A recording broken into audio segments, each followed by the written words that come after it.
sit back, relax and enjoy the show. The fairy tale is complete. The Central Coast Mariners, champions of Australia.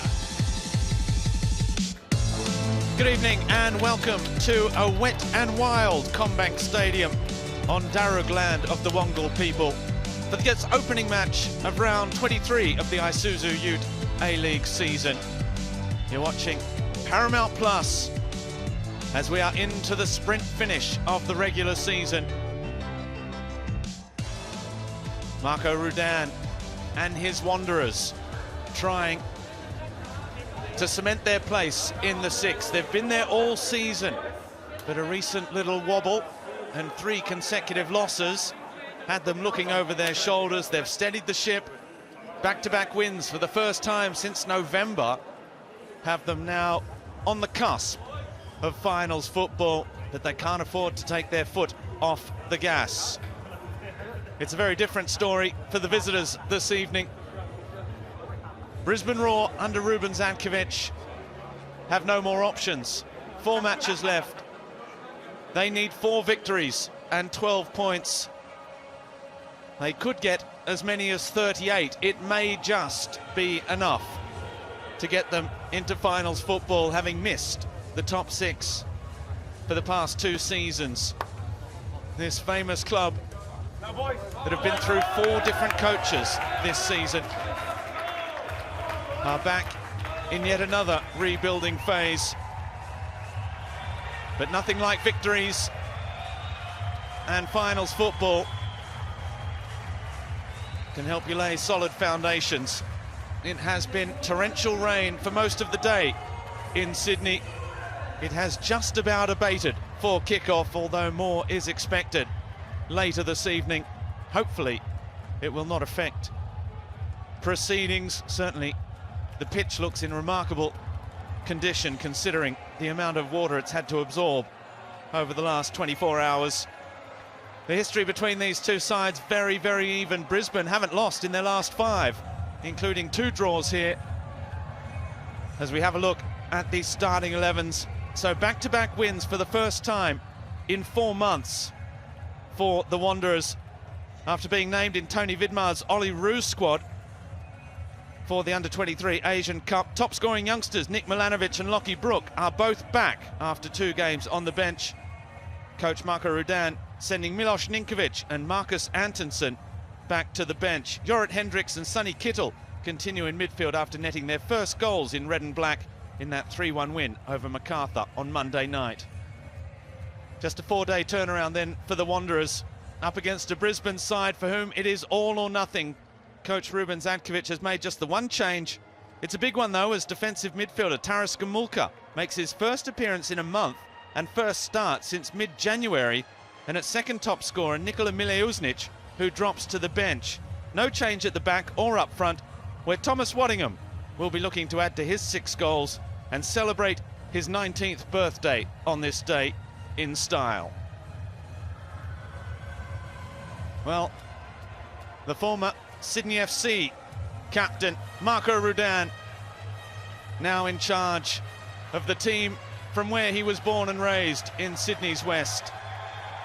He has led a recent revival with those back-to-back wins. This evening he'll test himself against his former Sydney FC teammate back in the early days of the A-League. He was just a young pup in those days. Ruben Zankovic now cutting his teeth on the bench of Brisbane Roar. Our referee this evening is Daniel Elder.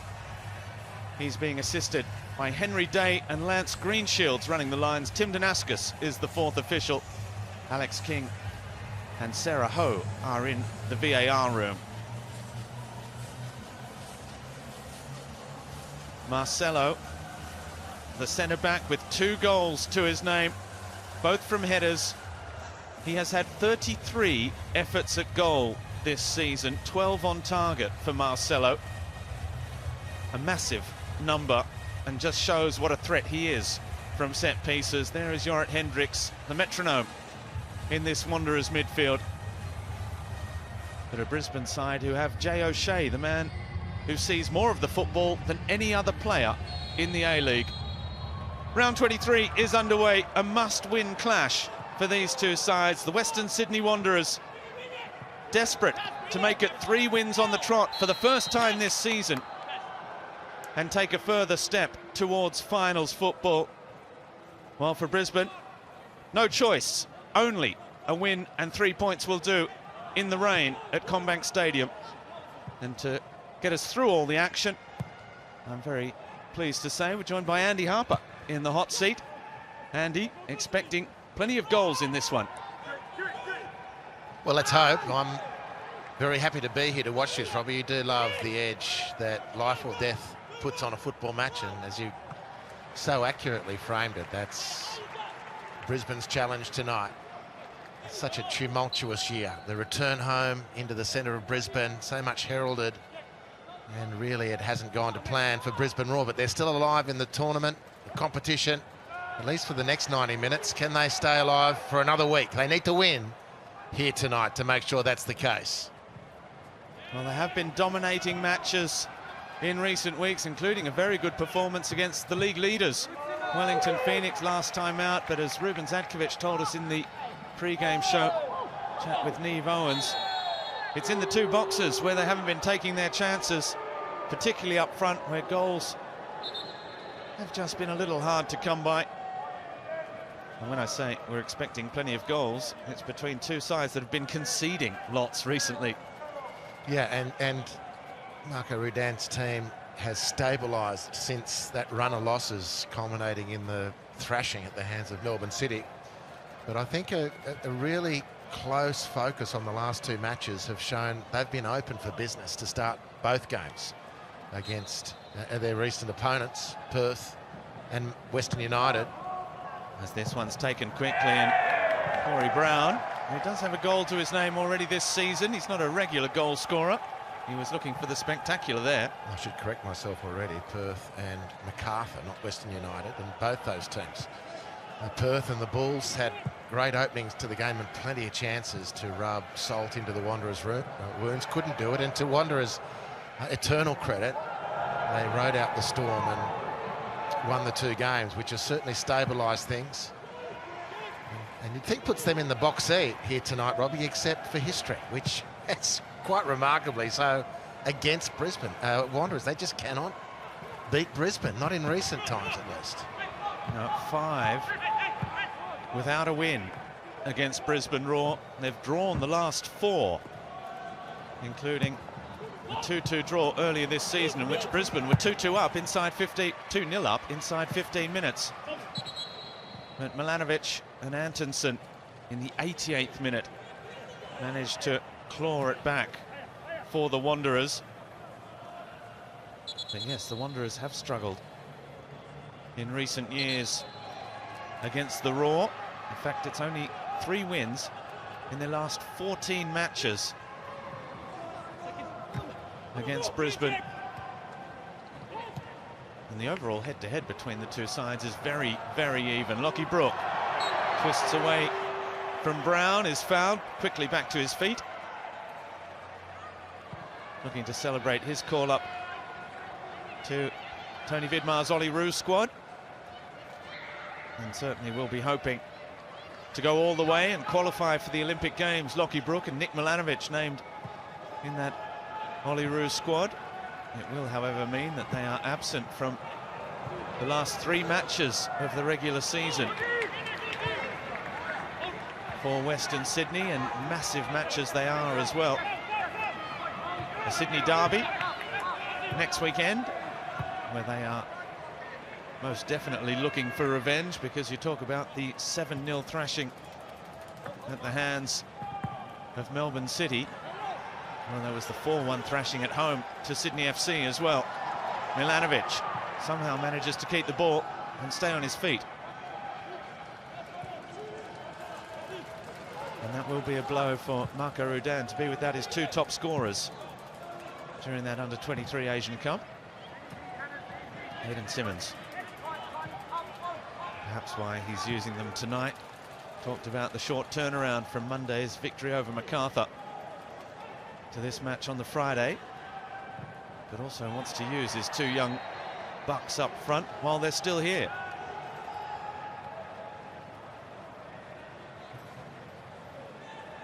Ball from Hendricks, just hitting the referee Daniel Elder. It will be Wanderers' ball. Oscar Priestman has become a fixture in the centre of the park for the Wanderers this season. His first full A-League campaign. Kittle's touchback. He'll be relishing playing alongside the likes of Hendricks and Kittle in the middle of the park. Clisby. Touch just invited the challenge from Jelicic.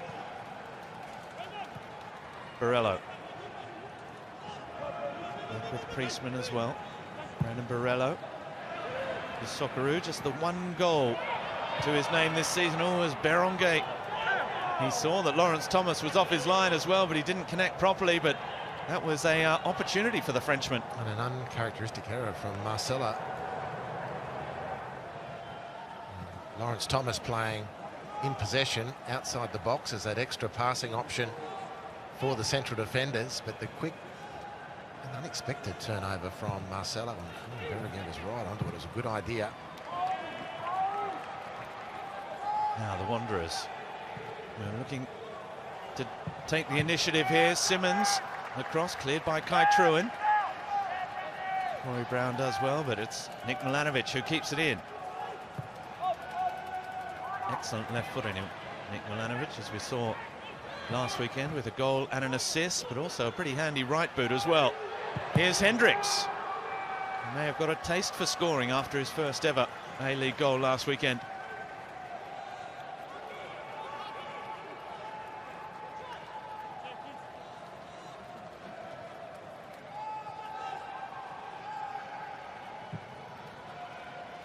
Well, as we have noted already, dominating possession, 80% of the football with Western Sydney Wanderers against the side, Brisbane Roar, and this may surprise a few viewers, make more passes more accurately than any other side in the competition.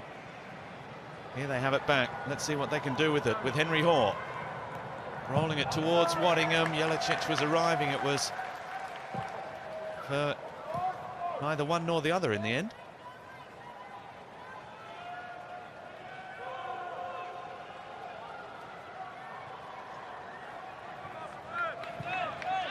Macklin Freak. Early touch of the football for Taras Gamulka, who's in that holding role alongside Jay O'Shea. Hoare with Berenguer. Back for Henry Hoare, a little touch. Berenguer goes again. Brisbane Roar asking for the free kick. The referee says there was enough advantage played. Hendricks. That's nicely done and good control. Kittle. He's got Borello ahead of him. Makes the run, hits it first time. Blocked by Aldred, but Borello has it again.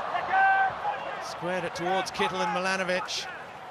It's Jelicic that comes away with the ball.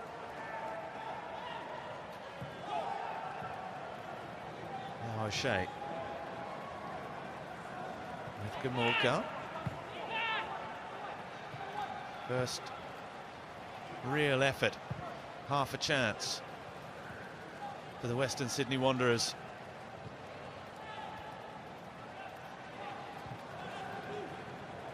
You can see their 4-4-2 formation with Milanovic and Brook in the wide rolls. Kittle up alongside Borello. Now the press comes. And they deal with it pretty well. Gamulka with Aldred. Big switch of play is excellent for Corey Brown. Berenguer coming short. Now O'Shea. Western Sydney have retreated back to their own penalty box, and this could be dangerous. O'Shea can't control, and now Western Sydney, having invited Brisbane forward, now try and hit on the counter-attack. No way through for Milanovic. Well, two good opportunities there. Firstly, Brisbane. Straight back at the other end, over the top for Waddingham. Lawrence Thomas does very well to come outside his box and head away, clearing the danger, perhaps only momentarily. A couple of good moments for either team. Brisbane building up nicely there, and that pass Attack before last. Just out of reach of Jay O'Shea, and from that sort of range, Robin, you could hear it in your voice. If Jay could have just got a big toe to soften that one and then strike on goal, I think we really would have expected some fireworks. But then on the counter-attack, it opened up for Wanderers as well. And here they come again with Lockie Brook. So enterprising this season. He on the right, Milanovic on the left. Hendricks back in towards Milanovic, who's good in the air as well. Now Priestman looking for his first A-League goal. O'Shea under pressure, helped out by Burke Gilroy. And now Henry Hoare. Between them, Kittle and Hendricks dispossess the Brisbane number 13, and here's Borrello now. Invites Simmons forward. Brook again. Crosses it. Great ball. Borrello's header. Well, it was the right idea, and it's another very good opportunity, this time for last season's top scorer, Brandon Borrello. Yeah, but not getting any closer to adding to his tally. He's been busy. Brandon Borrello was a lovely, lovely ball back from Lockie Brook from the byline, and Borrello's running and his positioning was excellent. But that was a very, very good chance.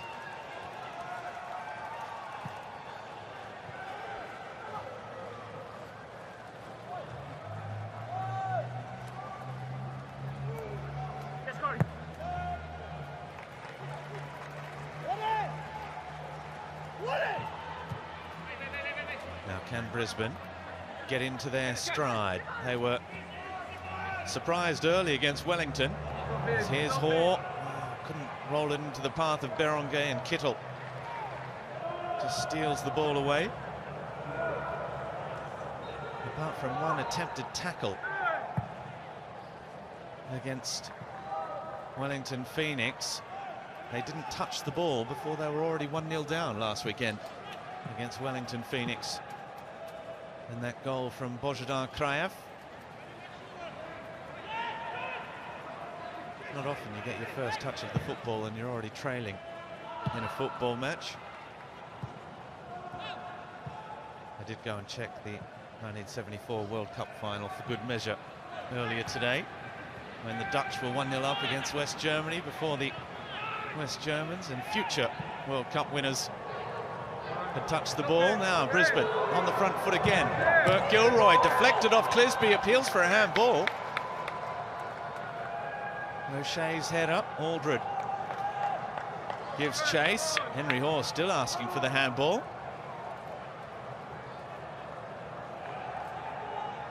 VAR will be having a look. Aldred again.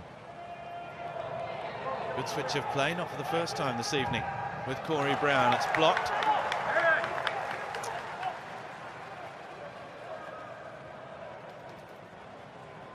Apparently no hands either way there. You expect it to be play on.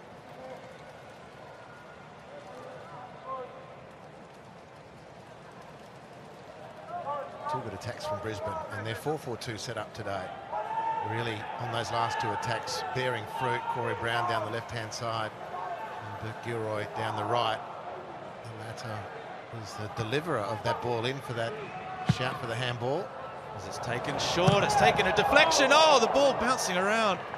Kai Truhan managed to turn it back towards his skipper, Aldred. He couldn't get the decisive touch. Didn't he do well here? Kai Truhan to keep that in. And Tom Aldred just surprised. I guess understandably so. It's great work from Kai Truhan. Nice opportunities for both teams to open this match. Hayden Simmons with Borrello, gets it back from Priestman. Little 1-2, Kittle, that's nicely worked again.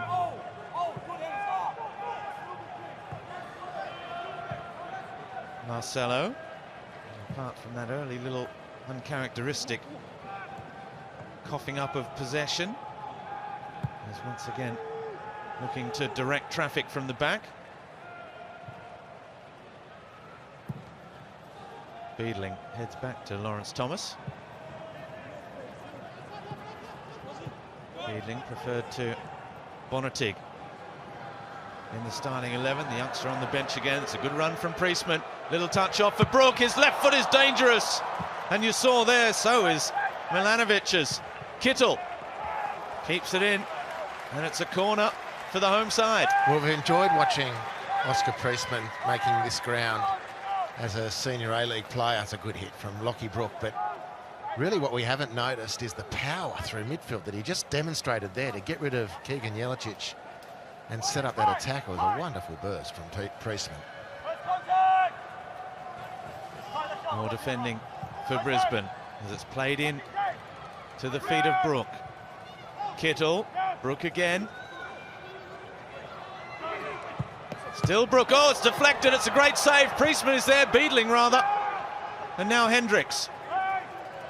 That was a good save from Macklin Freak. Ball in again, headed away by Jelicic. Clisby. It's mishit, but it almost made it into a friendly area for the Western Sydney Wanderers. They're on top here at the moment.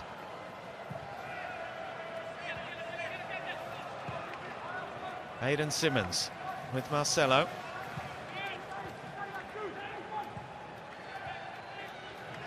Kittle with Milanovic again, who's coming central, making space down that left flank for Clisby. Here he is.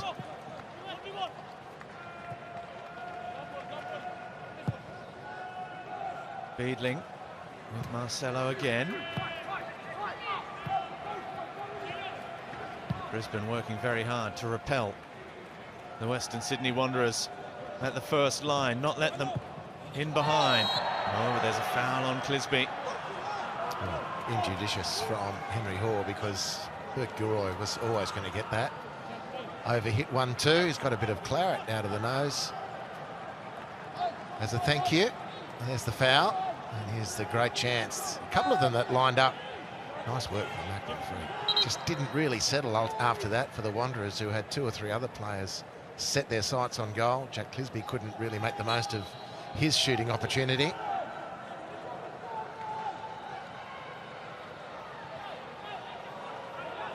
Free kick is a long way out.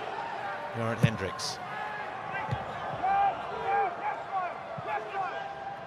Clisby back in again. And it's a strong, commanding header away from Tom Aldred. Borello coming back from an offside position. It's been an entertaining first 18 minutes. Let's head down to Neve Owens on the sideline for us this evening. Neve, how are the conditions affecting the two sides? Do you know, Robbie, just ahead of kick-off, the rain eased slightly, but since then the heavens have opened once again. We're expecting 120 to 200 mils of rain across this 24-hour period, hoping that the majority of it will come the heavy, heavy rains later this evening. But I think looking at the radar, we can be confident the players will be playing in these kind of conditions throughout the game tonight.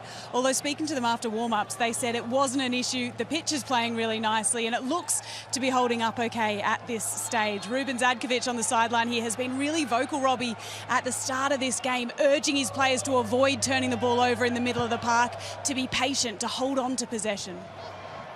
Thank you, Neve. And they've managed to win it back and now can perhaps break forward here. Gumulka looking up, inviting Corey Brown. It's an ambitious pass and it's worked out. The cross towards Jelicic at the near post. And Aidan Simmons is caught, doesn't make too much of it. Well, you have to say that's another chance squandered from Brisbane. It's a lovely switch of play. There's the foul, Corey Brown, to end the play on Aidan Simmons. Lovely switch of play from Gumulka. Beautiful interchange to get Gumulka free into the midfield. And again, Brisbane at their best when the ball does go wide and it's the fullback pushing forward. Corey Brown on the left and Bert Gilroy on the right. Just haven't maximised those opportunities, and there have been a few of them so far. Well, Sonny Kittle thinks Jay O'Shea's a little bit fortunate to get that free kick. He came flying in, and Kittle, with a clever touch, went around him, but then just dragged him out of the way. Jelicic gets it back from O'Shea. Nice one-touch football again from Brisbane. Again finding Corey Brown, this time cross to the back post. Lawrence Thomas coming for it. Here's Berongate. Now O'Shea. Oh, and he should have done better.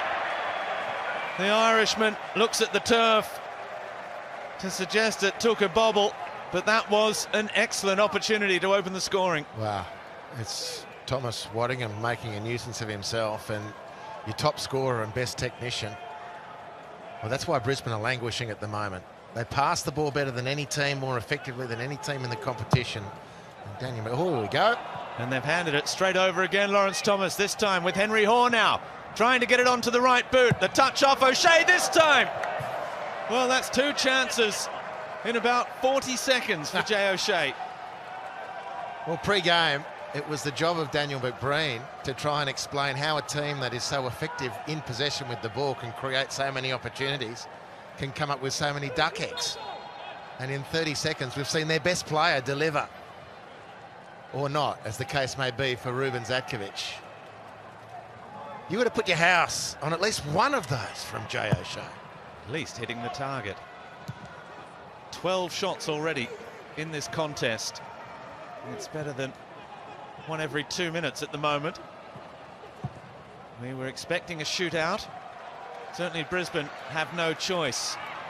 Western Sydney will be looking to get points in the bank because they have a massive final month coming up. As here's Lockie Brook again on the left foot, cleared by Anthony Burke-Gilroy. And now Milanovic against Hoare. Milanovic down to the byline, drives it across the face. Claims it took a touch off Macklin Freak, and I think he's got the throw. It has gone Wanderer's way after a little correction.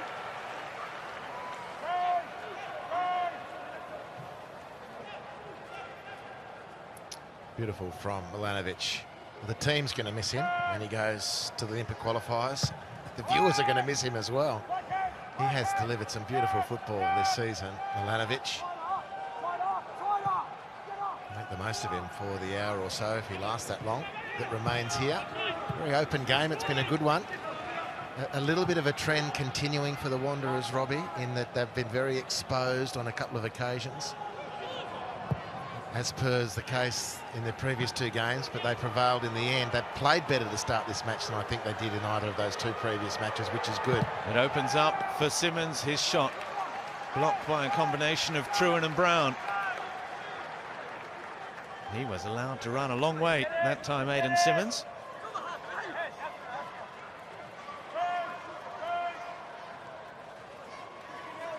"48 goals conceded by Brisbane this season, more than any other side, 4 more than Adelaide, the 2nd worst defence. And just 2 clean sheets all campaign.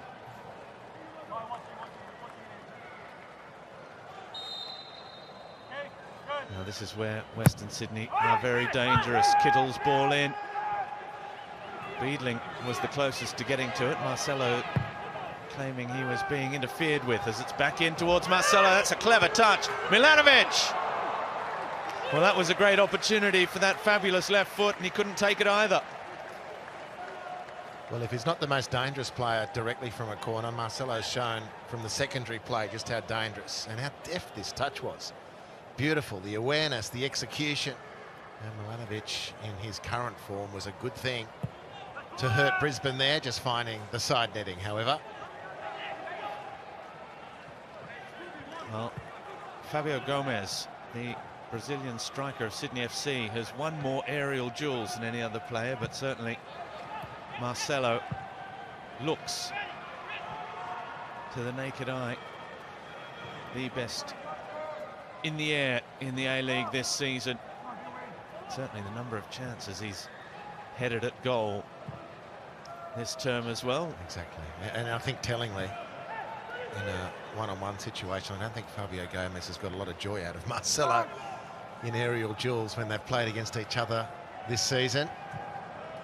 Jelicic inviting Kai Trewin to come from deep and set the basis for this fresh attack. With Brown, Hoare. It's nice movement from Brisbane. Again, finding space on the periphery. They need to have some cutting edge. Berenguer providing that anchor point. Now Hoare Back for Berenguer, this is nicely worked. Waddingham's in the middle. And Berenguer was looking for him. Now O'Shea, again, Henry Hoare's touch, and it's well held by Lawrence Thomas with the birthday boy Waddingham lurking.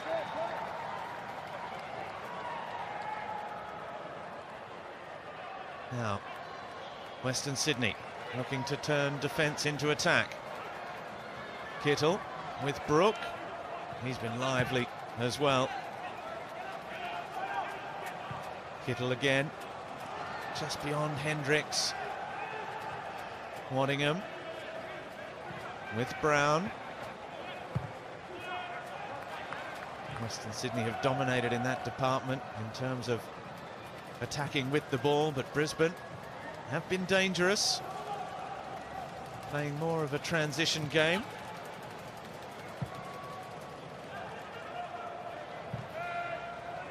Mind you, that's perhaps not intentionally. It's been a very positive start from Western Sydney Wanderers as well. Gamulka bypassing Berenguer for Jelicic. Jelicic onto the left foot, and it's his turn to blast over the crossbar, failing to test Lawrence Thomas again. So on the end of this really nice attack just previously, Henry Hoare with the finishing touch. Nice idea, just couldn't quite get the purchase. He was very busy in that sequence. Henry Hoare, remodelled as a more central midfielder than the winger we came to know over the first couple of years of his time in the top flight. And it's been a good transition too.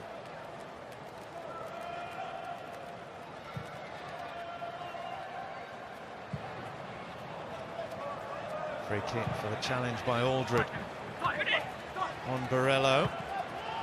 So Western Sydney can have the ball back and start again. Possession is not the 80-20 it was in those opening minutes. It's evened out somewhat, but still the home side with the Lions' share as Marcelo looks long. Great ball, and Borrello so close to bringing it down as well.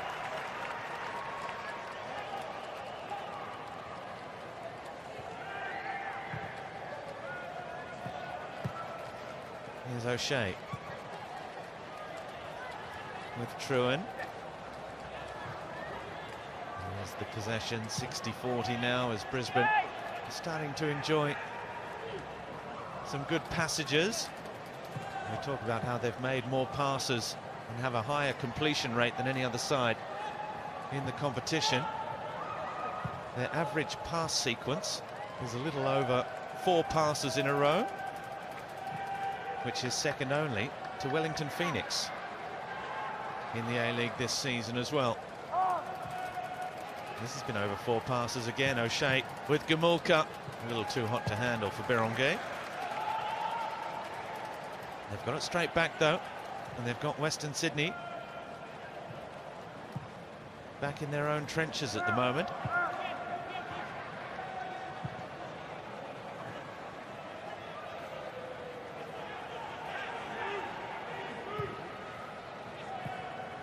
Berenguer with Gamulka.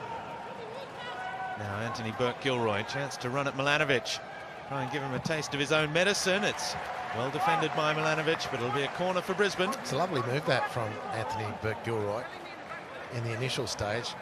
Gamulka has the ball in midfield, looks up to play, and Burke-Gilroy takes off and then stops, and it just made that space against his one-on-one opponent, in this case Milanovic, to then get the advantage when he did get the ball and to take him on. Milanovic recovered nicely. Corner conceded, but it was a good stop-start run from Burke-Gilroy to create that space. Berenguer's in the middle, but Aldred, Waddingham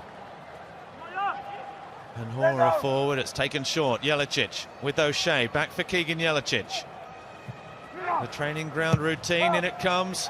Waddingham can't bring it down. Berenguer has to give chase. He tells Macklin Freak that he's got it. They almost managed to get that in a muddled Brisbane. They survive. Gamulka, that's a great ball. O'Shea with the early cross. It's out for a throw. Has Jay O'Shea's range been as off as this ever? You just don't see him miss passes or shots on goal with the frequency. This goes to show the high standard he's set. Incredible benchmark. But we have come to expect him to deliver in those telling moments more often than he's been able to so far this evening. He's got it back again. There's the two number 26s, Borrello and O'Shea. Challenged for the ball. Here he is again. Jay O'Shea, 35 years of age now. Signed on. He's going nowhere. Aldred. Over the top. For Brown. The cross. Thumping defensive header from Marcelo, but only as far as O'Shea again. Good ball into the channel for Henry Hoare, taking on Brook. And again, they're sticking to their defensive guns at the moment, the Wanderers. Doing it well. But Brisbane are building a real case. Playing some nice stuff. And I loved your description earlier, Robbie, about the movement. They pass and move very well. It's not a common enough feature in some of the teams, in some of the games. And he's enjoying the outing here in Sydney, Ruben Zatkovic, by the looks of things, and why not? His team is putting together some nice football.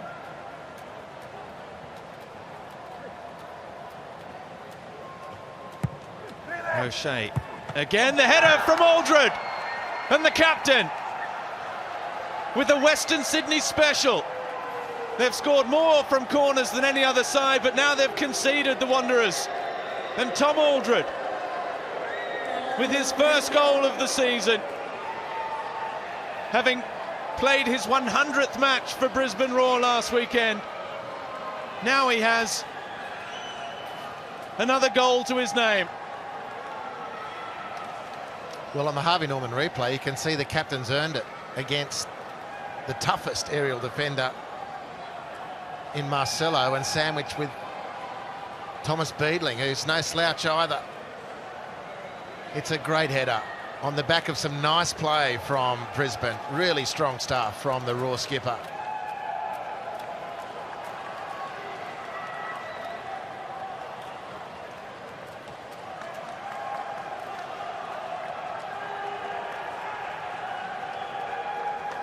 They celebrate on the bench in Western Sydney.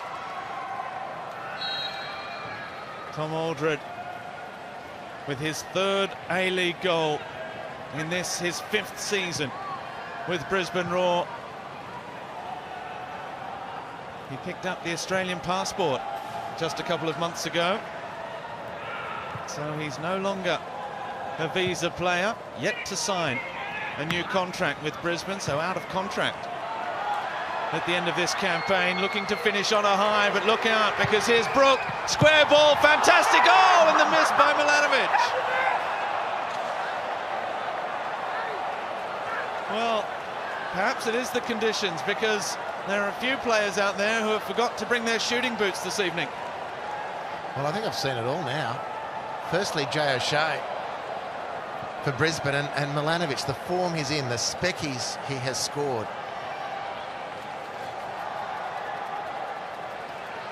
And he misses an open goal.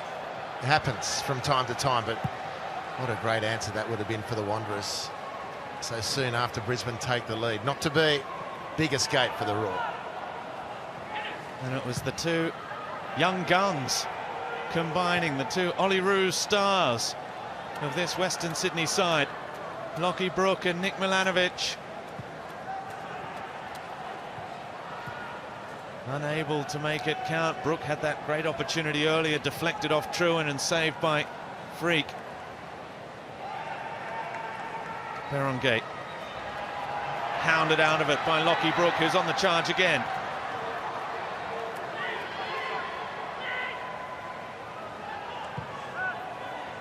Very nicely done by Kai Trewin. Albert Gilroy Back with the goal scorer, Tom Aldred.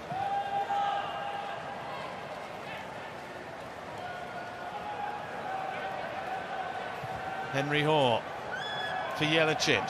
Closed down by Clisby. It's a great first touch from Jelicic, and another great little pass for Hoare. His shot blocked by Clisby. That's lovely stuff from Brisbane. The team so relatively low on the table, have to win tonight to keep the season alive, and they're not playing with any inhibitions, any pressure that comes with that. They're playing with a great freedom and fluency. Finishing hasn't been brilliant, but the lead-up has been very good. Clearly the better team at the moment. The Wanderers in a bit of strife, Robbie. Berenguer, he's done that very neatly. As the rain comes back heavier than ever in this opening 36 minutes. Aldred again.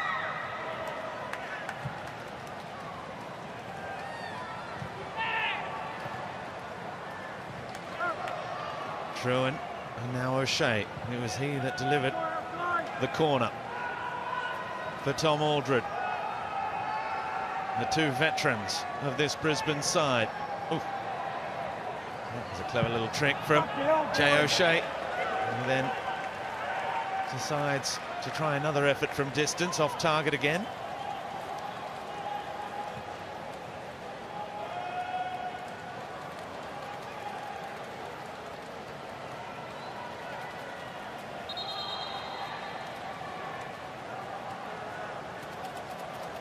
Marco Rudan has seen his side struggle in recent weeks to put together two solid 45 minutes. It's been very positive, but it's these little lapses in concentration that prove costly, and despite having plenty of chances, they do find themselves behind to Brisbane Roar. And Melbourne City will be watching this and thinking perhaps there is a little opening here for them to sneak into finals football. Great balance and flow again from Jelicic with ball at feet. Now Berenguer, the cross eludes Waddingham. Burke Gilroy will keep it in.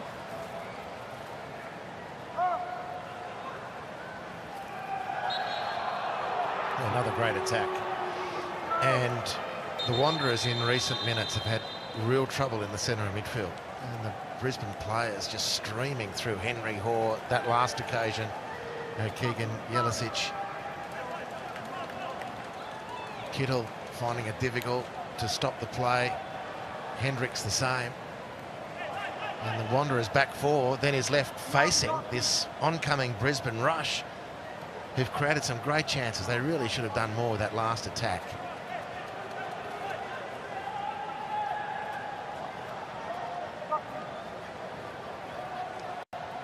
Jelicic and O'Shea standing over this free kick.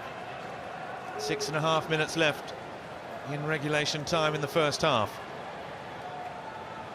A set piece has provided the difference so far for Brisbane Roar. Again, they take it short. Jelicic blocked by Lockie Brook.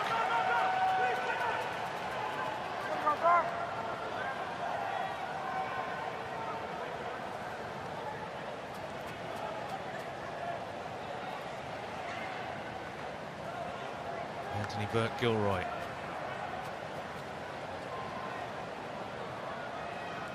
Trying to dry the ball just a little bit. Oh, there was space for the cross. He didn't realise, I don't think. Blocked by Borrello. Now O'Shea again. Burke-Gilroy.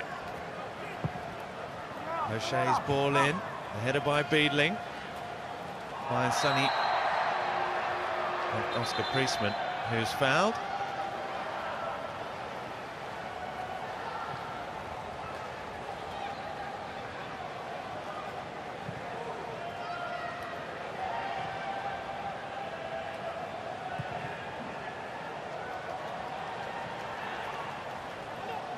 Now Milanovic. Well defended by Burke-Gilroy. It'll be a throw for the Wanderers. In fact, has it come straight off Nick Milanovic's back heel? And things not working out for the number 14 for the moment.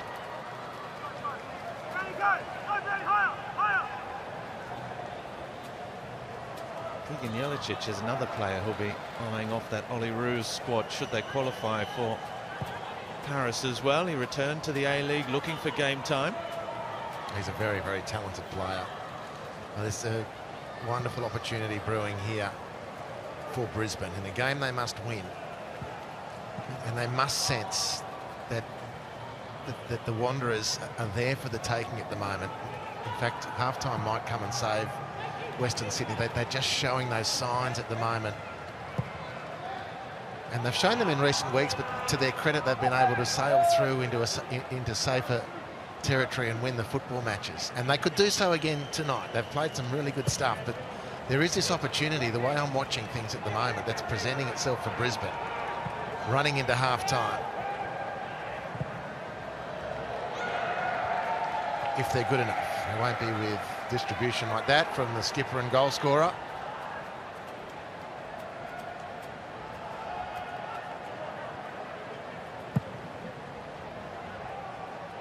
Western Sydney needs some cool heads out there. Priestman back to Lawrence Thomas. Hayden Simmons. Good touch to take him away from Berenguer, but no free kicks given.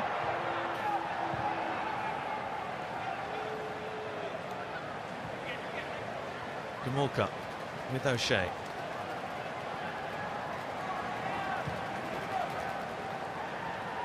True and back again. They're happy to enjoy a little bit of possession as now they look long towards Waddingham. Beadling's nod down for Hoare. Waddingham gets there again. Hoare's there. They're hunting in packs at the moment, Brisbane, when they get forward into these attacking positions. Now Berenguer with Brown. Just has to put the brakes on, but crosses. And now here's Jelicic. Wants it back on the left. Just too much. Well defended Hendricks. Now Borrello. Here's the break on here. Look at all the white shirts back though. Borrello holds onto the ball with Milanovic. Borrello goes again. So does Milanovic. This is well played. Kittle's there. Lockie Brook as well. Just couldn't get the ball out from under his feet.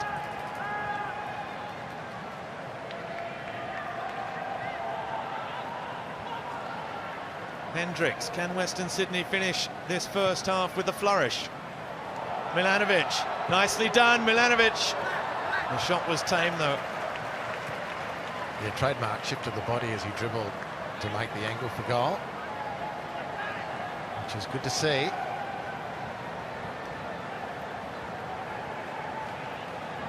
As we go into half-time, Robbie, you think about Brisbane since Zadkovic has taken over, and the results haven't been consistent. The performances have been pretty stable, but there's been those two games when they really kicked clear of their opponents. Both Melbourne teams, you'll recall, they thrashed Melbourne City, and they had the run completely against Melbourne Victory. The score in the end flattered Melbourne Victory a little bit. 3-1 I think that finished, but at 3-0 up, Brisbane could have gone 4, 5 or 6 by my recollection. So they've got a run in them, and they're looking particularly edgy tonight, as they must in a game they have to win. It's a big test for the Wanderers, who've stabilised importantly. And here's Lockie Brook. Oh, he was looking for Hayden Simmons, who might yet get there. Borrello as well.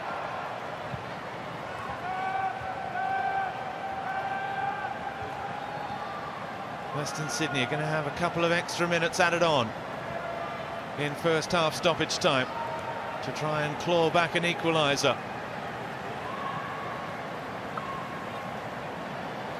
Well, the history between these two sides, as 4 consecutive draws would suggest, is very, very even. The rain just got that little bit heavier again. Borrello onside for the moment anyway, into the area against Brown. Borrello still shoots off. It's just kicked away by Macklin Freak. Very, very close again. All the saves all count, no matter what body part. There was a decidedly un-goalkeeping aspect to that save. That's the sort of save I'd make, Robbie.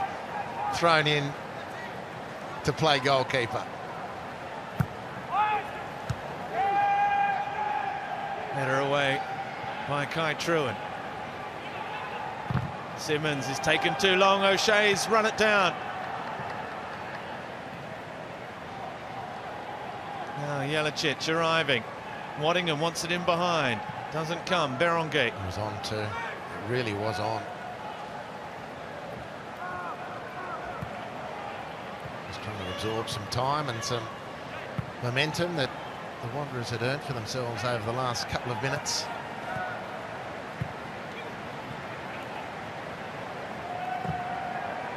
Brown's cross. It was an early ball. He'll get another chance. Well defended by Simmons. And with just over 45 seconds left in this first half, it will be probably the last chance of the opening stanza in favour of the away side, who scored from a corner from this very side in the 32nd minute, which is the difference between the two teams. It's O'Shea again. As the rain doubles down, Aldred is forward. Marcelo is wary. In it comes. Again, it was towards Aldred. This time, Western Sydney deal with it. The 2 minutes of stoppage time have elapsed. And it is Tom Aldred with his first goal of the season, the Brisbane Roar skipper. It couldn't have come at a more timely moment for his side, just after the half hour in driving rain at Combank Stadium. It is the difference at the break. Jay O'Shea, the provider. Half-time in Sydney's West, the Wanderers 0, Brisbane Roar 1. And we'll head straight off to the break. Scott McKinnon with Grace Gill and Daniel McBreen with all the half-time action in a moment's time.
Clever little improvisation. Fornaroli able to turn, first blood for Melbourne victory. Now Arzani's cross is brilliant, and Fornaroli's header is every bit as much. Arslan, and back post, easy as you like, to give Melbourne City the lead. Tilio, who's quick, takes a touch, gets past Holman really well. Tilio and Marco Tilio, welcome back to the A-League.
Now for Torpy, and this time it's Caitlin Torpy's goal. Gorry, oh that's a lovely little touch, and that's goal number 6. Driven back in, and there it is. Fourth. Rasso winds up, and Rasso scores. There it is for Saya, and she's got it this time. At last, she says.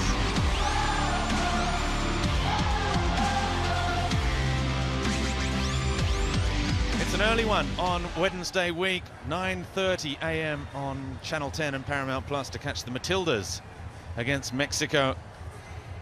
The rain has not abated. The Western Sydney Wanderers, though, Andy Harper, are quickly back out on the pitch. I suspect Marco Rudan was rather concise in what he wanted from his side. Goals. They need goals. There are big matches coming up. And this, on paper at least, is the most winnable. Well, the run after this is very difficult. This game is difficult enough. Brisbane are playing some nice stuff. The Wanderers had themselves in a nice position, started the match very, very well. Brisbane came right back into it.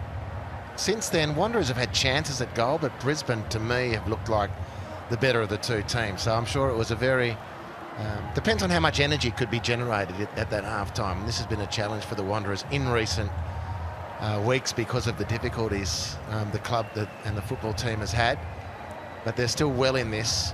Brisbane have had chances to put them away and couldn't take them. So too, obviously, the Wanderers were their chances, most notably to Nick Milanovic to level, and he blasted high and wide when the goal was beckoning.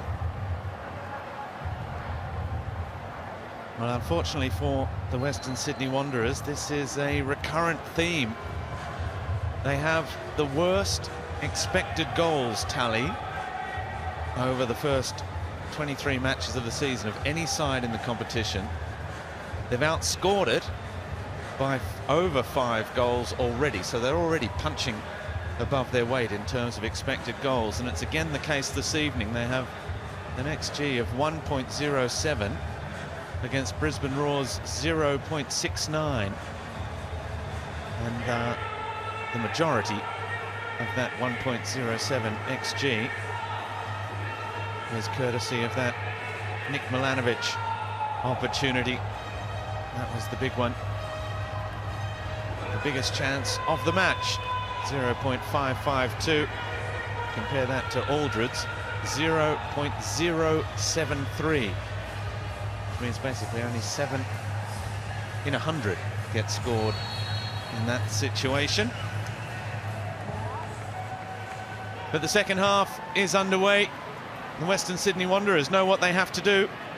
They need 2 unanswered goals, and perhaps they'll get one right from the off. Borrello, the cutback. Lockie Brook was lurking at the back post, but not with that killer instinct to get inside. Now Milanovic. He's done nicely, down towards the byline. Well played, a cutback again. Cleared by Gamulka and Andy Harper. This is more like it. Well, this is the energy, well, I guess they were trying to generate at half-time. Jay O'Shea giving the ball away. And the cutback, as the attack was to unfold from Borrello, found a Brisbane player, and then Milanovic skipping past players with great effect. Now the corner in from Hendricks. It was towards the giant Marcelo, and it was very well defended by Anthony Burke-Gilroy. They come again, deflected. It was Oscar Priestman's cross that was happily claimed by Macklin Freak.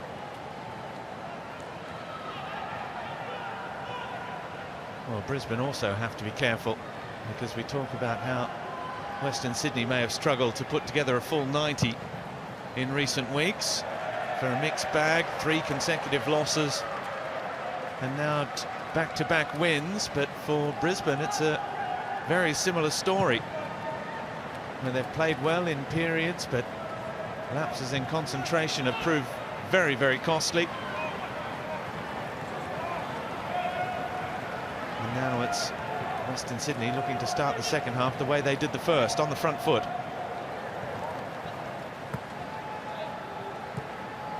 You can see the 2 lineups at the bottom of your screen. No changes to either side at the break, as Borrello earns the first corner of this second half. Well, is this something to ponder or not, Robbie? As this rain just keeps chucking it down. The pitch has been in magnificent condition, but if the rain continues and gets really heavy and the pitch becomes unplayable,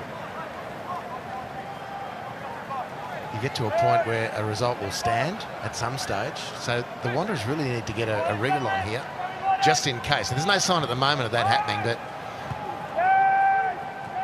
as the ball was in there towards Marcelo again, just starting to see a little bit of surface water, and the forecast is for the really heavy stuff to come this evening, and maybe it's on its way.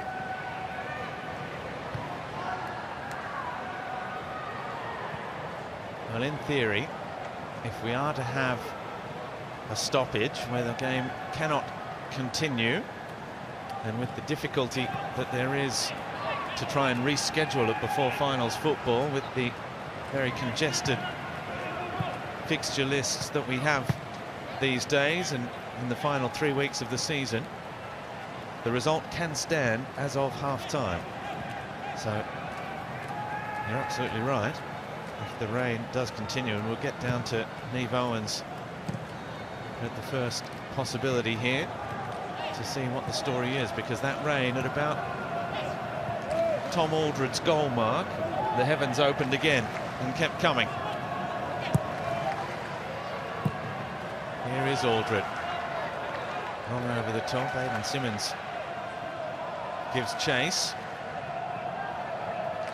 Holding up in that bottom corner under pressure from Henry Hoare, and now Keegan Jelicic has it straight back for Brisbane. Their first period of possession in Western Sydney territory in this second half. Not for long.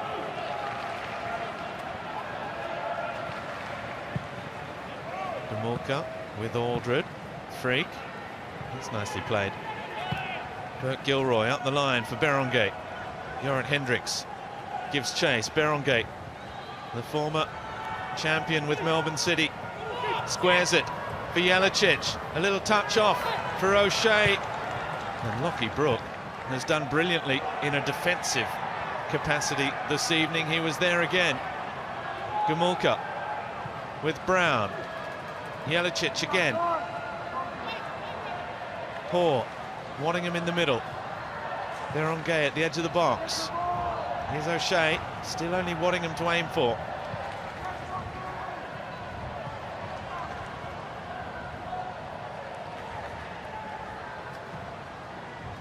Anthony Burke-Gilroy now. Little 1-2 with Henry Hoare. He's lost his shin pad, Burke-Gilroy. And he's lost the ball, out for a goal kick. So let's head down to Neve Owens on the sideline in the rain, Neve. Sure am, Robbie. I had a little stroll around the pitch at half-time and a chat to the groundskeeper as well. And look, it's holding up pretty well, Robbie. We'll stick with play for now, but it's all looking good at the moment. Crosses towards Henry Hoare. And we're going to have a little stoppage, so we'll head back to you. Neve, how are the two coaches looking? We saw Western Sydney Wanderers out very early for the start of the second half. They were out early, Robbie, and they were also out in their wet kit from the first half as well. Interestingly enough, Brisbane Roar came out a couple of minutes later in fully fresh kit. So, Harps, I don't know what your approach would have been, whether you'd stick with the wet duds or come out all fresh. But we have had, speaking to the pitch, the groundskeeper at halftime, 120 mils, gents, since 6 a.m. today. The pumps are on. They aerated the pitch midweek. So no pooling of water from what I could see wandering around on the pitch at halftime. It is heavy underfoot, certainly, and it is lower here than it is at Parramatta River. There's a flood watch on at the river at the moment, and the groundskeeper are keeping an eye on that. But from what I can see, the pitch looks very similar to how it did before kickoff, and considering the amount of rain we've had in that time, it's pretty remarkable. Fantastic. Neve, thank you kindly. Yes, let's have a discussion about the old days, Andy. You were just given the one shirt you were given. Right. No name on the back, all extra large. Had to buy our shirts, Robbie.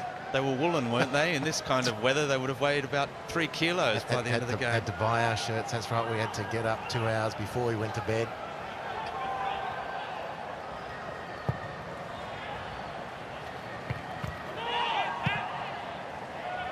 Now Clisby wants to rejoin and does so now as Waddingham is putting his body about, but he started all of that from an offside position. And Western Sydney are the first to head to the substitutes bench. And I just thought Jorrit Hendricks was struggling a little bit as he chased the ball down that right-hand side. He doesn't look very happy as he's replaced by Gabriel Clerc. First change of the contest.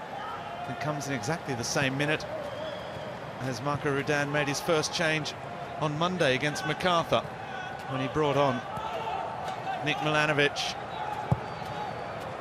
and that changed the game. I'm not sure Gabriel Clerc has the same profile, yet to score in the A-League since returning from that Italian odyssey last season.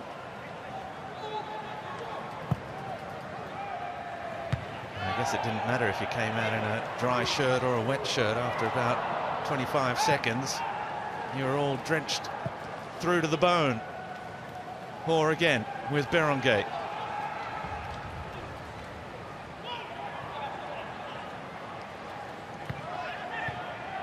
trundles about Florent Berenguer, looking for those little pockets of space, try and hold on to the ball. 3 goals to his name since arriving at Brisbane Roar, but yet to have the same influence on their football that he did in that second last season with Melbourne City.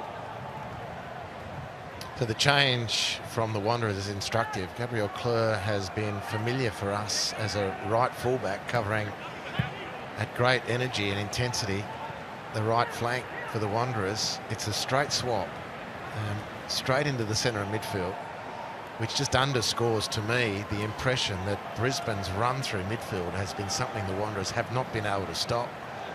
And that extra bit of elan from Gabriel Clerc, I'm assuming, is designed to try and stem that flow a little bit more energy out of the centre of the park for the Wanderers.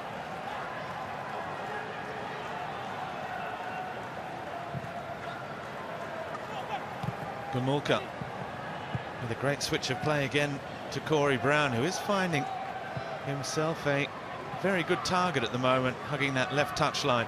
He has had a great game, Corey Brown, and it is the difficulties he's had the last 18 months. It is so good to see him playing like this again. O'Shea back with Kai Trewin. O'Shea again.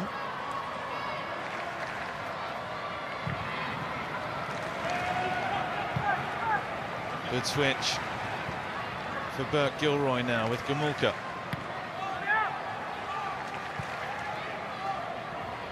Macklin Freak with Aldred. It's good press from Western Sydney, but the foul by Clisby undoes all that good work because they really pushed them into a cul-de-sac there.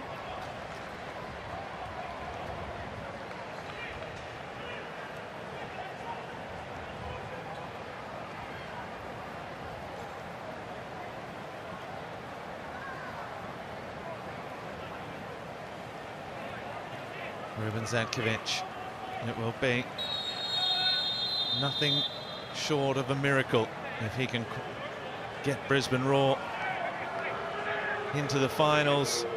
Sonny Kittle has picked up a yellow card and he's still going at Daniel Elder.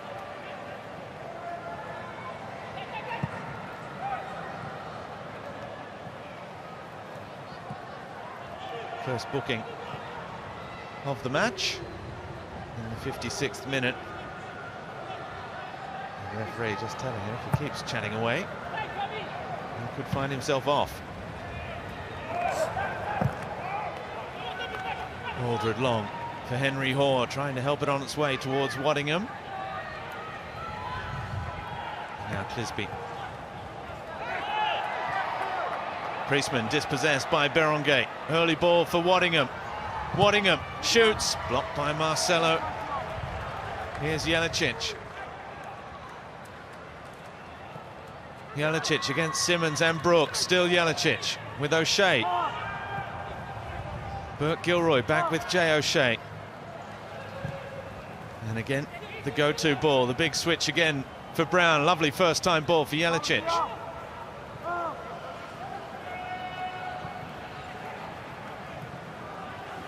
Brisbane just making Western Sydney run in these very heavy conditions. They're finding it hard, the Wanderers, to even get close to Brisbane at the moment. This is, you'd imagine, is a little bit of a concern for Marco Rudan. I mean, they're holding their formation well enough, but their ability to actually pressure the ball is looking severely tested, and now they're through. Berenguer into that absent left-back position. Berenguer still looking for the option, just waiting. And they've won a corner at the end of all that. Strange hesitation from Florent Berenguer when he was first played in as the right winger with no left fullback. And instead of driving into the penalty area, really making something happen, it was like he dawdled for some reason.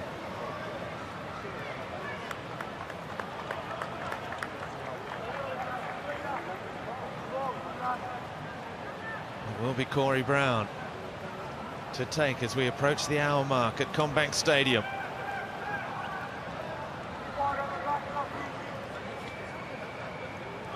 Aldred being watched by Beadling. Marcelo there, the free man to try and attack the ball. In it comes, it's beyond to the back post. Henry Hawes header, and he almost got a second chance. He's kicked out and caught Aidan Simmons, I think, and now perhaps the break is on for Western Sydney. Look at the white shirts though. Berenguer wins it back. Waddingham, still Waddingham.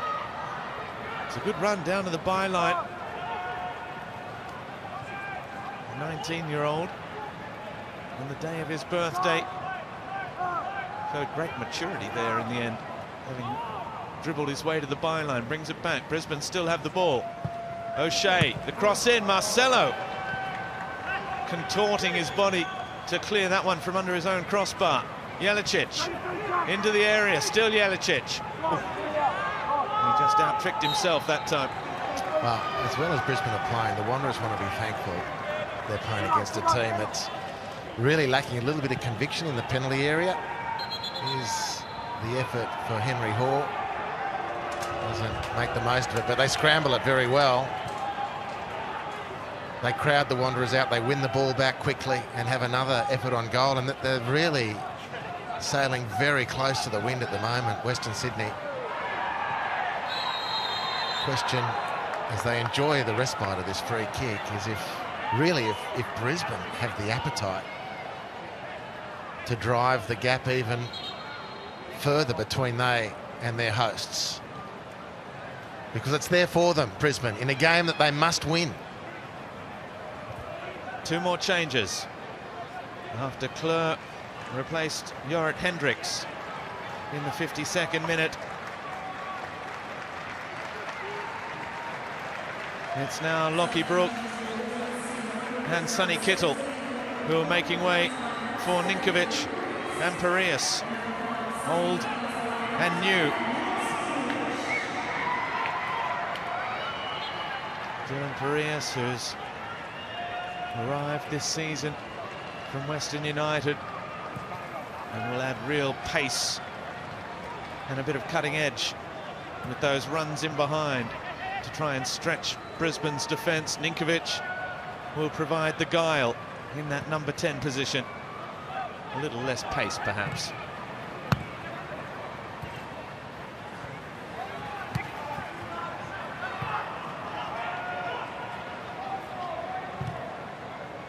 Look at that in the second half. Brisbane right on top.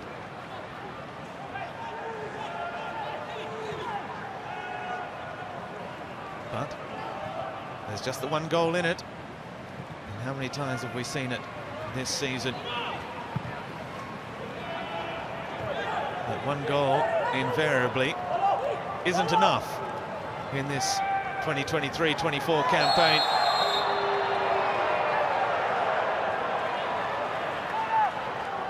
Foul on Milanovic.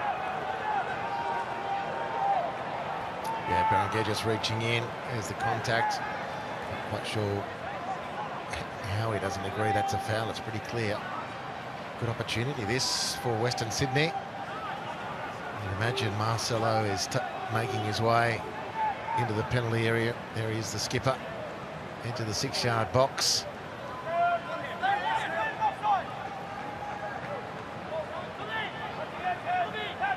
Ninkovic taking charge of this one. Sidles up to the ball, almost found the head of Milanovic.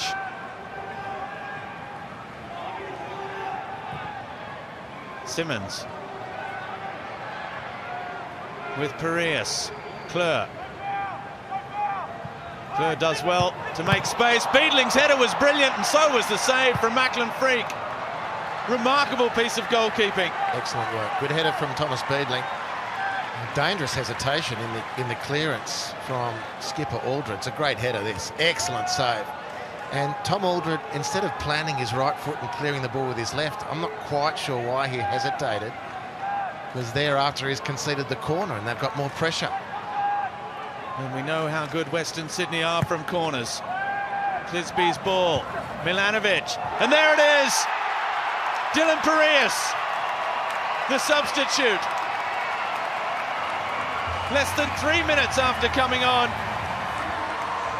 He's got his third of the season. And no surprise, it is from a set piece that Western Sydney equalise. Well, it's a corner that didn't have to be conceded, really, but it's one that is dispatched nicely as Clisby on the Harvey Norman replay puts it to the back post. Really, really clever backheel from Dylan Parias. The most prolific converters of corners into goals, the Western Sydney, takes them 17 corners to score a goal. Not quite sure if they've had 17 tonight, but it's a familiar route to goal. Milanovic very relieved. He who missed that open goal in the first half has put on an assist that is really expertly dealt with by Dylan Parias. And the Wanderers, when they might have been put to sleep, are well and truly back in it. Well, they only needed 6 corners to get the goal this evening.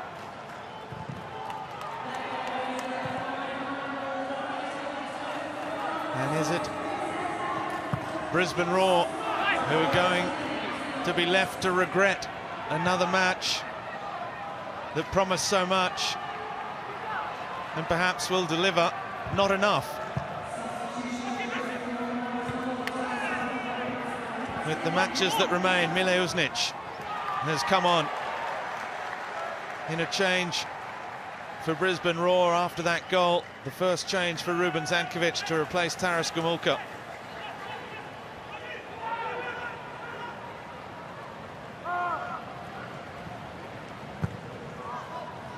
Well, we said there were going to be more goals. This 2023-24 A-League season is already the 5th most prolific in the history of the competition. And we still have nearly 4 entire rounds left to play.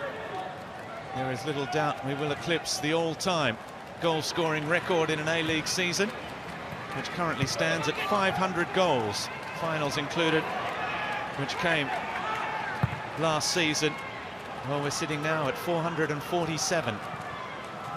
So just over 50 to go, with basically 2 months of football left to play.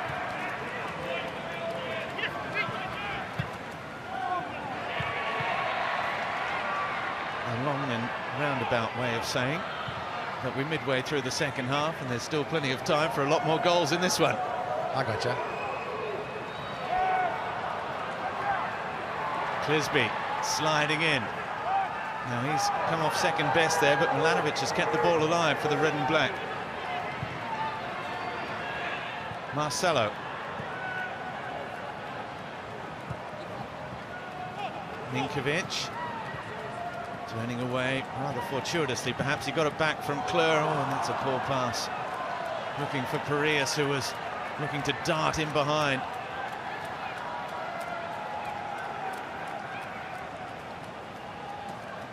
Well, the weather certainly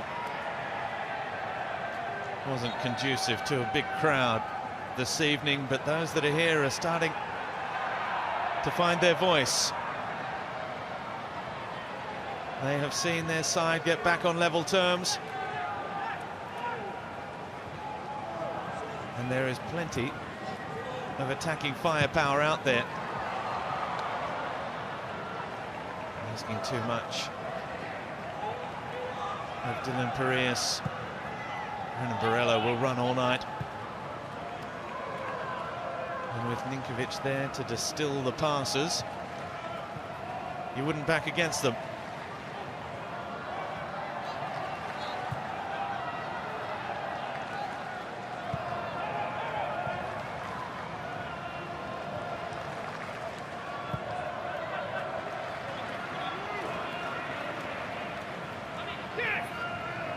Well, they haven't won when trailing at half-time this season, Western Sydney. But then again, they haven't won 3 matches in a row this campaign either.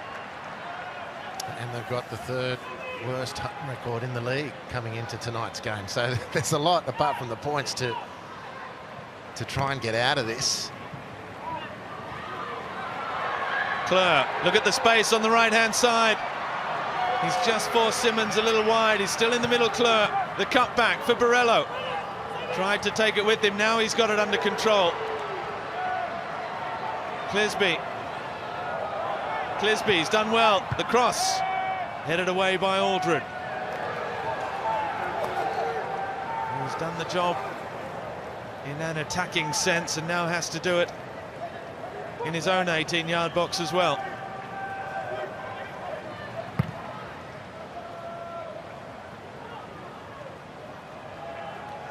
Oscar Priestman, the first port of call so often for his centre-backs.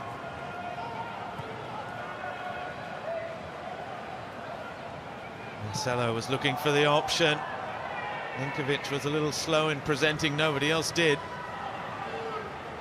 And from Brisbane's viewpoint, they've lost their grip on the game. It's the Wanderers now who look like they've got the swagger. So I wonder when Ruben Zatkovic maybe looks to a Jonas Markovski, who's been quite effective off the bench. They've really had so many opportunities at the start of this half to put some distance between them and the Wanderers, and now they're just hanging on. Oh, that was very, very close to Parias again. If he'd just managed to get a little touch, Macklin Freak could have found himself in no man's land there.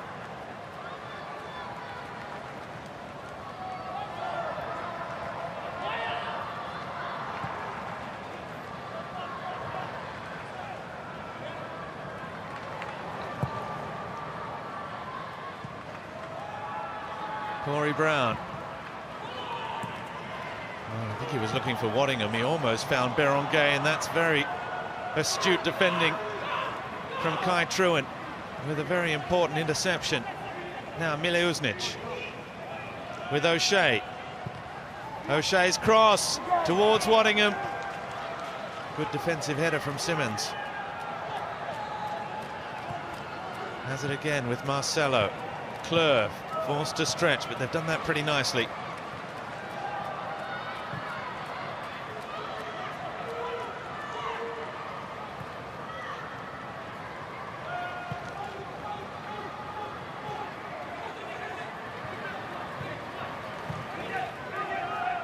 Clisby with Clare. Milanovic back for Clare. He's got it back. Milanovic as O'Shea realised he was no match, stride for stride. Aldred just said, well, I don't need to go stride for stride, he's not going past.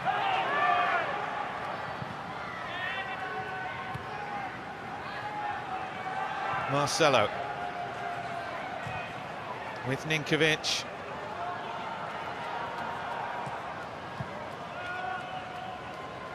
Ninkovic again into the feet of Borrello. It was a difficult one. Jelacic was taking a couple of risks in the defensive line. You can see Henry Hoare telling his teammates to just settle things down now.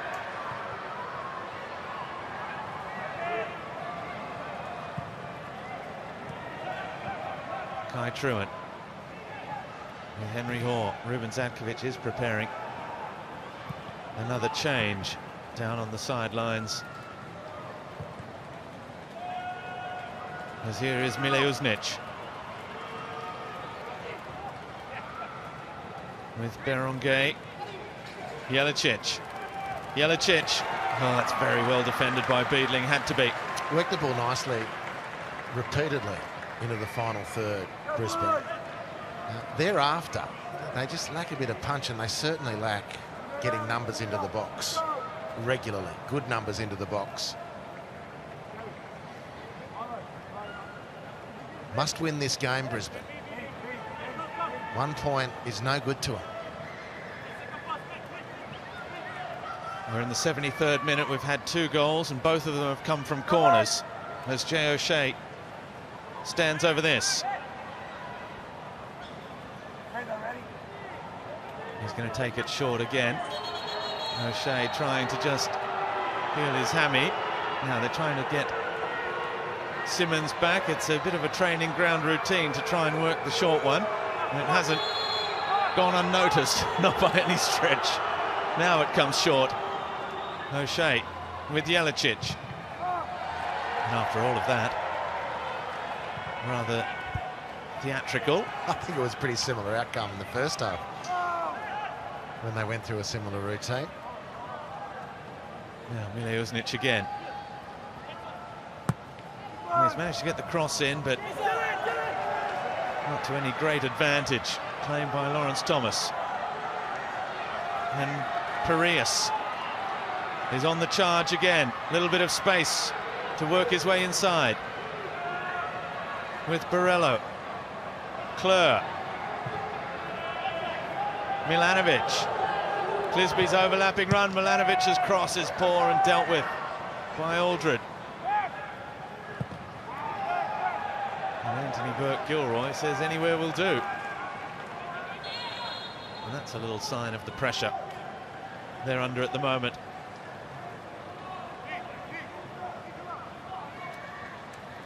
"15 minutes left to play. And the changes coming. Waddingham and Burke-Gilroy making their way off. Marco Rojas and Jack Hingett coming on. Well, Marco Rojas has 2 goals for Brisbane Roar since joining as a free agent in January. They both came against his former club, Melbourne Victory, in that 3-2 result you were talking about earlier, Andy, which could have been more. There's the mercurial Kiwi hold the key to that crucial second goal for Brisbane. As you rightly point out, they need maximum points from their last 4 matches of the season. Anything less will not be enough. They have 15 minutes to keep their season alive, Brisbane.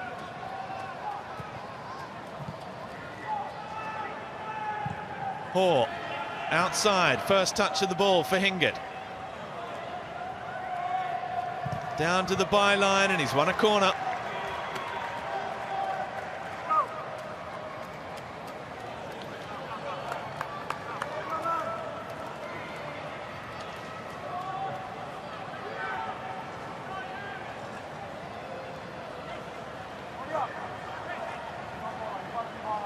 Corey Brown again. In it comes, not a bad ball towards Aldred. Here's Hoare, who can line up, and he drills it into the far corner. And Brisbane, with their backs against the wall, have dug deep. And it's their local boy, Henry Hoare, who has found that crucial second goal. Well, the corner swung to the back post. Tom Beadling just getting the glance on. And Henry Hoare, he's had a fine game, now adds a fine goal on the Harvey Norman replay. Is it going to be a game settler? Will this be what keeps Brisbane alive in this season's competition? They've played well enough to score a second. They've asked another massive question of the Western Sydney Wanderers, if they can come back from another concession. But for the here and now, it's heroics from Hoare to make it 2-1.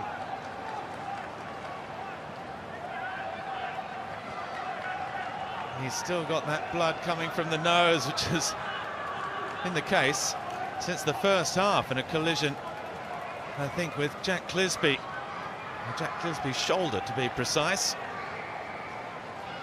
But he won't mind. They've done the hardest part twice. Brisbane opening the scoring at Combank Stadium. And Western Sydney will have to do it all over again. Rojas wins the throw off Gabriel Kleur.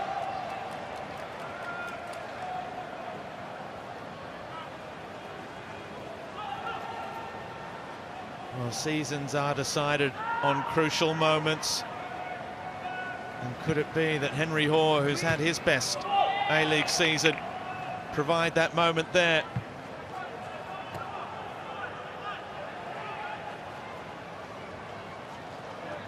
Perongate, dispossessed by Ninkovic, but he's managed to do just enough to win it back. Brown for Jelicic.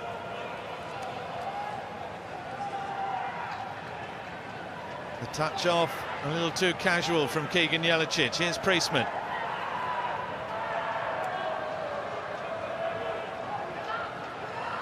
Beadling. As we approach the final 10 minutes of this one. Hoare with Berenguer.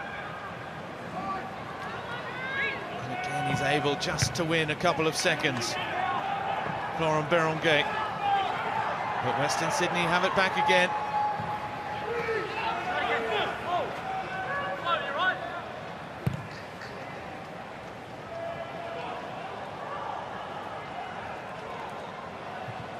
Western Sydney, with that goal from Henry Hoare, have now conceded 12 goals in the last 15 minutes of matches. No side has conceded more in the final 15 minutes of matches. The bad news for Brisbane is they have also conceded 12 in the final 15 minutes of matches. So we're not done yet. We're not finished. Which is great for the Wanderers fans. And particularly those who've braved these horrendous conditions to be at the stadium tonight. It's not a venue that's delivered them a lot of joy this year. And they shape up for the derby next week. Start of a massive run in Melbourne, the two Melbourne teams, City and Victory and Sydney, to round out the season after tonight's match. Rojas was looking for Mileušnić but couldn't find him. Clisby.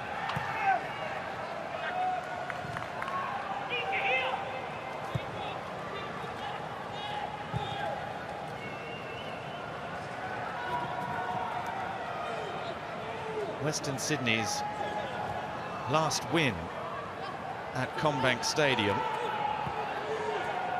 came 1-0 against Melbourne City in the Unite round, which was officially an away match for them. How good. That was back in January. We have to go back even further to the 1st of January and a 3-1 win over Macarthur to find their last official home victory here. So there's still a lot of work to do in this one, obviously, and they're still in it. A bounce of the ball, a bit of magic, and they can draw back level. Is there any sucker in the fact that they play Sydney in the derby next week? Huge, huge game, and when we look at the table, you'll see just how significant that match is going to be. Look at the space here for Mileušnić. Almost got away from him. He's got it, reeled it in. That's going to be a goal kick. But the potential sucker for the Wanderers in the Sydney derby scenario is that the away teams recently have always won. So that might be keeping the home fires burning on this dreary night in the west of Sydney. Double change, sorry Andy. There's Marcus Antonsen, who scored the 88th minute equaliser in the 2-2 draw between these two sides earlier this season. Comes on, so does Tate Russell in a straight swap for Aidan Simmons. Nick Milanovic also makes way, so Western Sydney are without their two top scorers now, Brook and Milanovic, who each have 8 this campaign. And there's a change coming for Brisbane as well, with Jez Lofthouse coming on to replace Berenguer. Yeah, Berenguer's looking just like he's running out of a bit of steam, and that was before he's gone down for attention. Now there's Jez Lofthouse.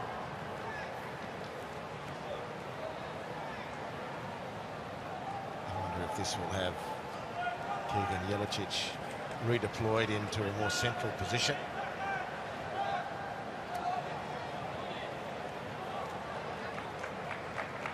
Ruben Zadkovic just with the final instructions.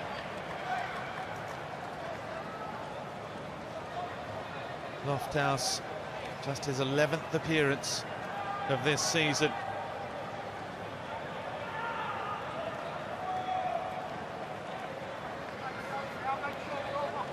And let's head down to Neve, who might have just know what Jez Lofthouse is out there to do now. Yeah, he's got some specific instructions from the boss. Ruben Zadkovic just said to him, you've been watching this game, Jez. Find those pockets, turn on your heel and play some football. That was Jez's instructions as he headed out. Well, that's what they need. The third goal would just about take this one away from the Western Sydney Wanderers.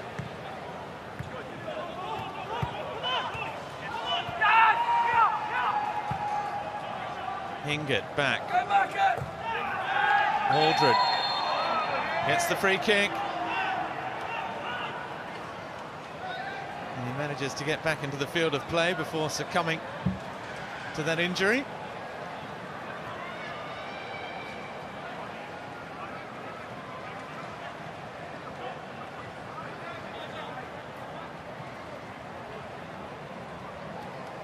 Six minutes left.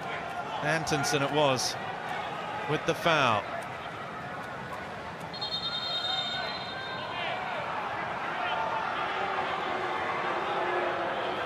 Now Aldred taking his time. Looks long. Mileusnic. Well, he manages to keep it alive, but not much more. Clisby's got the throw. The referee's given it the other way. The referee's assistant, rather, is overruled by Daniel Elder.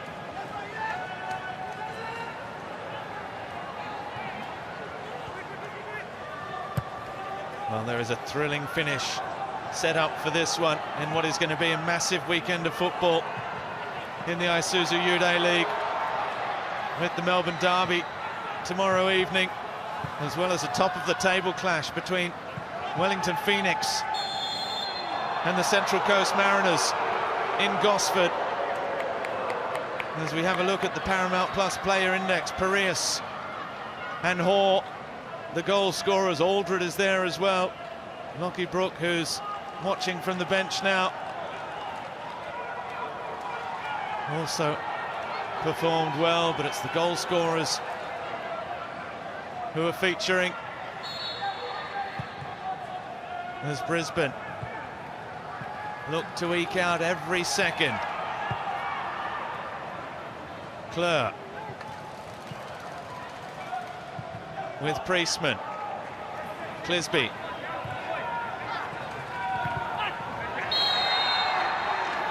Strong from Hingett on Borello. Just found himself playing second fiddle to Burke Gilroy in recent weeks. Jack Hingett as Kleur finds Ninkovic. Ball in behind, but it can't find Borello or Antonsen.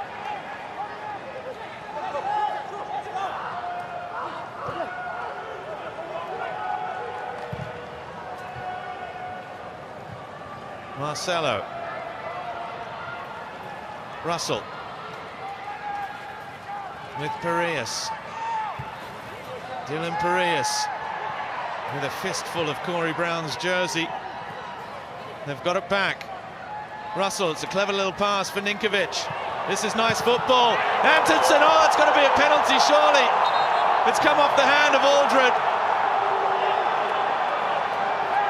Well, it looked to the naked eye away from the body and goal bound from Marcus Antonsen, who equalised in the 88th minute of the first match this season and may have earned a penalty in the 88th minute as well.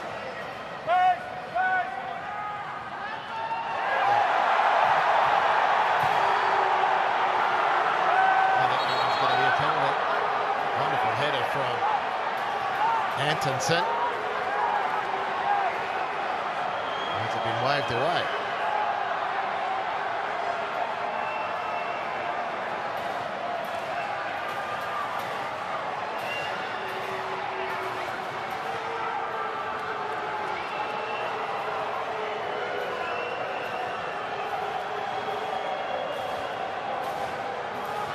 They're still being looked at. They're looking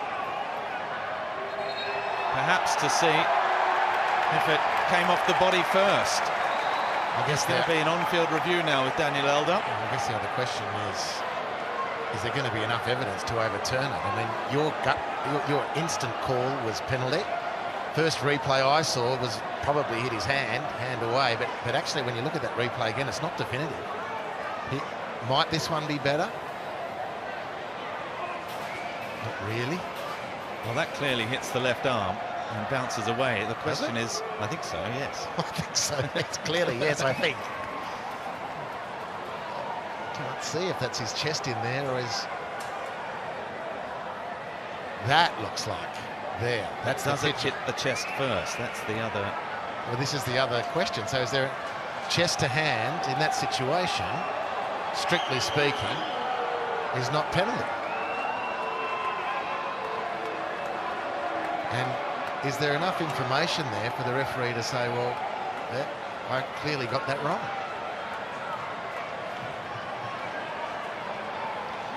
Well, he's seen enough. Daniel Elder. What does he make of it? Penalty.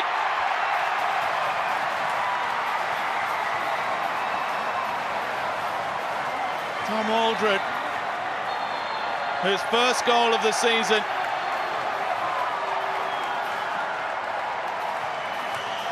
Gave Brisbane the lead.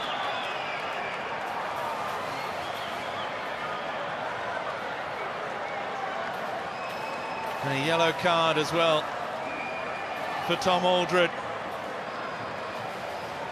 As we are now into stoppage time, 90 minutes. Click over. And I think Aldred is trying to say it hit his body first. At any rate, it is going to be Marcus Antonsen to reproduce a little bit of history. A late equaliser between these two sides back on the 1st of December. And now the chance to equalise again. 14 of 18 in his career, and he doesn't mind spraying them about a little bit, all over the goal. Antonsen, saved by Macklin Freak. Incredible. It's just the second penalty they've earned all season, and they've missed it. Saved by Macklin Freak. Well, how about that, to keep your team in the comp for now. Excellent work, Macklin Freak. It's a nervous penalty from Antonsen, and it was his excellent header that won the penalty in the first place.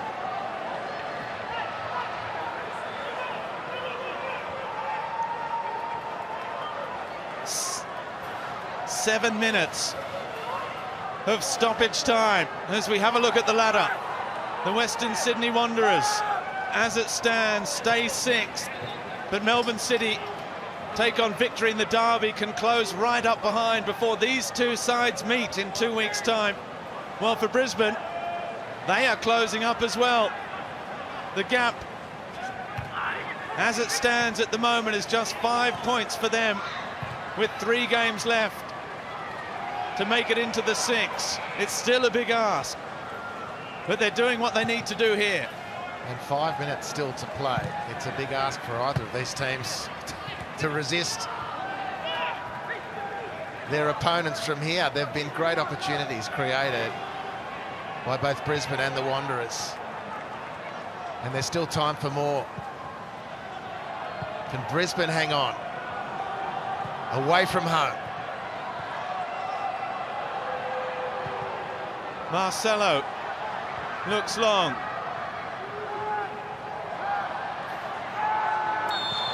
Jelicic just scooping the ball away, picks up the free kick, and it's a yellow card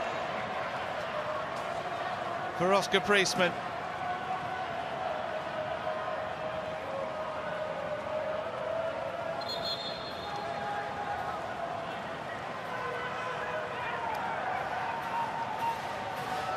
Well, it is another thrilling finish in the Isuzu Ute League competition this season. We may have seen more goals than ever before. We've seen more goals in stoppage time. More thrilling finishes. And the good news is, it shows no signs of abating. And it just means that the Sydney derby in a week's time is all the more important for Western Sydney now. Not only do they have to avenge their home defeat a month ago, they desperately need the points to stay alive. Clisby's ball is brilliant. Oh, and it's missed. Tate Russell with a gilt-edged opportunity at the back post. And like Milanovic in the first half, he couldn't hit the target. In fairness to Tate, it's a more difficult chance than Nick Milanovic's, but your point is well made, Robbie, particularly on the back of your call of Jack Clisby's cross. It was just a peach.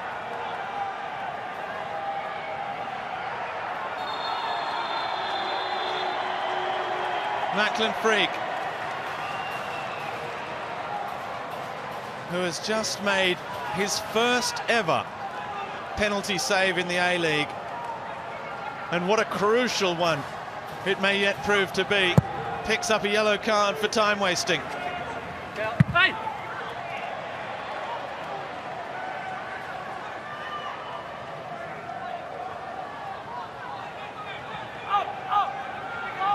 Clisby.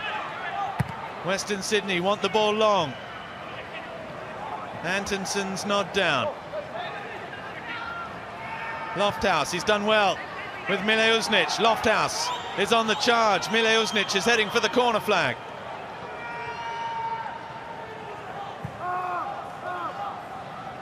Hingard, as Brisbane try and manoeuvre the ball around. It's Aldred in the end that gives it back to Lawrence Thomas. The deluge that was expected at the final whistle of rain, I'm talking about this time, is yet to arrive.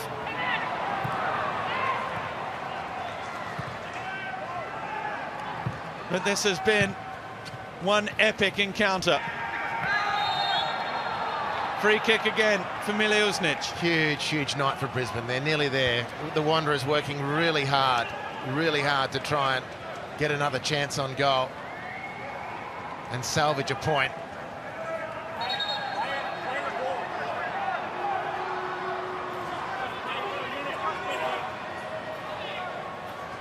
If Brisbane do get the 3 points, will there be a more relieved man than skipper Tom Aldred, who's had a bipolar type of night, if I can put it that way, scoring the opening goal and then conceding the corner for the Wanderers' equaliser, and then that penalty, which I think is in the contentious category in defence of Tom, but still it was awarded, and he needed his keeper to pull off a brilliant save.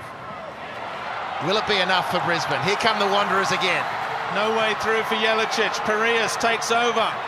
Tate Russell stops and looks up. Borello trying to turn, and it's Jez Lofthouse. All hands on deck to clear the danger. The 7 minutes of stoppage time are just about up. Is there even time for Clisby to get the cross in? There's not. Brisbane live to fight another day. Henry Hoare with the winner, but so many heroes and villains in this one. Macklin Freak's penalty save to deny Marcus Antonsen. As the 90 minutes ticked over. And that is a massive result for Brisbane Roar on the road.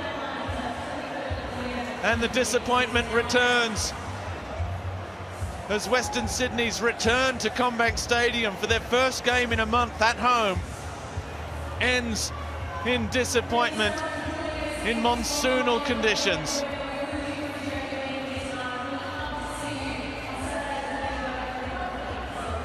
The disappointed Marcus Antonsen. He will be back. What a moment for the 25-year-old keeper Macklin Freak, who's waited so long, who's had his critics, and has had to stand up and take the responsibility of this first choice goalkeeping role.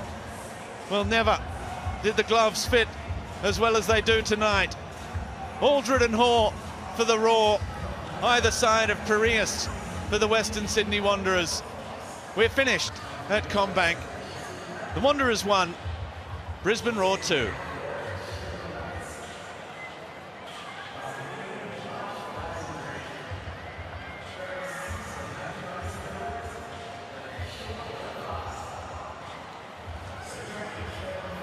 Well, what a contest we had between these two sides. And Brisbane Roar, who now entertain Newcastle next Saturday before travelling to Melbourne Victory and then finish away to Adelaide, need to keep picking up maximum points. Let's head down to Neve Owens on the pitch. Neve, who have you got for us? Macklin Freak, the hero of the hour. How big a win is that for Brisbane Roar? So big, you know, keeps us alive in finals. That's one of the 4 games we have to win now, so it's you know, so good to get a win. With a little blip there, but we're back on the road now, yeah. It came down to a crucial penalty save from yourself late. Talk us through that moment. Well, to be fair, from watching the replay, I don't know if it was a penalty, but they gave it, and I didn't mind it. You know, I was confident. I thought I knew which way he was going, and luckily enough, got a big shin on it. So yeah, happy to keep him out, and yeah, happy with the win. Had you spoken during the week about the fact that finals football starts now for the Roar? Yeah, of course. We knew that it's now or never, and 3 points now, or you know, we go home. So it was big. Everyone knew the magnitude of this game, and we fought from the start and right to the end. So yeah. Congratulations. Thank you. Cheers. Appreciate it. Macklin Freak joining us after that Brisbane Roar win. Brandon Borello has been good enough to join us as well. Brandon, bad luck tonight. It was an end-to-end kind of game. Both teams had their opportunities. Where do you think it went wrong for your side? Yeah, the corners.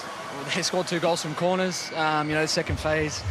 So, you know, it's not bad luck. It's through our own doing. You know, sometimes we're switched on, sometimes we're not. It's been a story of the season. There's no sugarcoating it. We had a great chance to sort of solidify finals, but it's the way it is. We've made it harder for ourselves instead of easier. So, yeah, it's back to the drawing board. You came back early from the halftime break. Very tough conditions here tonight. What was the coach's message? Yeah, he wasn't obviously, you know, overjoyed with the way we were playing, but we had a lot of chances. We looked sharp in areas, and it was just pretty much the same. You know, they were getting out of our press, so we tried to clean that up a little bit, which I think we did. And in the second half, yeah, it's just the tail of the corners. Sydney Derby for your side next week. Does finals football start to bear heavily upon you? Not really at the moment. Every game's a final. If we don't win, we miss out on it completely. So that's not a question of finals at the moment. It's just we need to win every game. And the most disappointing thing is we lose at home. We did so well to win 2 games on the trot away from home, and then we come home and, yeah, just disappointing. Bad luck tonight. Cheers, thank you.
scored a crucial second goal for your side. Talk us through that moment. We worked on it at the training ground, so yeah, to come off, it was unreal. But full credit to the boys. It felt like the goal was coming for your side. You had to be patient early in the first half, but you really worked yourself back into a good position in this game and were playing with a lot of freedom despite the fact it was must win. Yeah, for sure. I think we've been playing some good performances over the last couple of weeks, so to finally finish some of those chances off, it was really good. In the run into the finals, knowing you need to win these games, how crucial is it that you continue to finish those opportunities? Yeah, you never know. We'll just take it one game at a time, and just every game's a grand final, so who knows? We'll see what happens. It looked like very tough conditions out there tonight. How heavy was this deck? Yeah, it was pretty tough. I'm pretty cold right now, but yeah, all worth it with the win. Well done on the win. Thank you. Thanks, guys.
Ruben, how important is that 3 points for your side?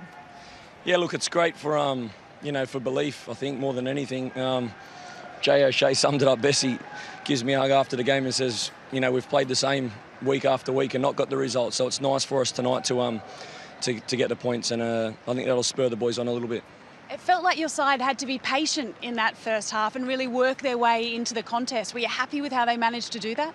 Yeah, I thought we started slow first, 5 or 10 minutes, and Wanderers, they've got some big threats. So we kind of were on the back foot a little bit, but I really enjoyed the way we played through their press. I like the way we moved the ball through the thirds and got into some really, really dangerous areas. Again, end product and the final pass is still a missing piece of our puzzle, but delighted for the boys to get the result in the end. You talked about needing to convert those opportunities in the pre-game. You did enough tonight to get the 3 points. How important is that going to continue to be in the lead up to finals? Yeah, look, both boxes for us, and Matt goes and makes a save there at the end, and it's a top save, and I'm very happy for him, happy for the boys, but we've got a lot of work to do. We still need to improve. We're creating, so many final third entries. There's a lot of intricacies to the way we play, and there's a lot of detail still that we need to focus on, so that's going to be our job this week. Congrats on the win. Thanks very much. Cheers.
Marco, your side had their chances to win that game tonight. What went wrong?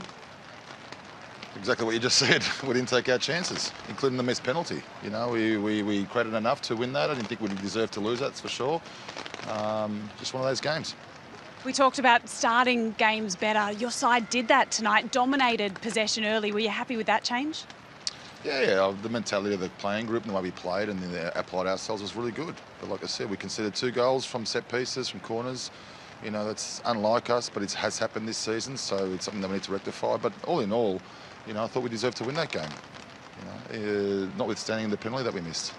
How important do points, do wins become, starting with the Sydney Derby next week in the run into finals? It goes without saying. It's very tight. We missed an opportunity tonight. Bad luck tonight. Thanks, Nate. Okay, thank you.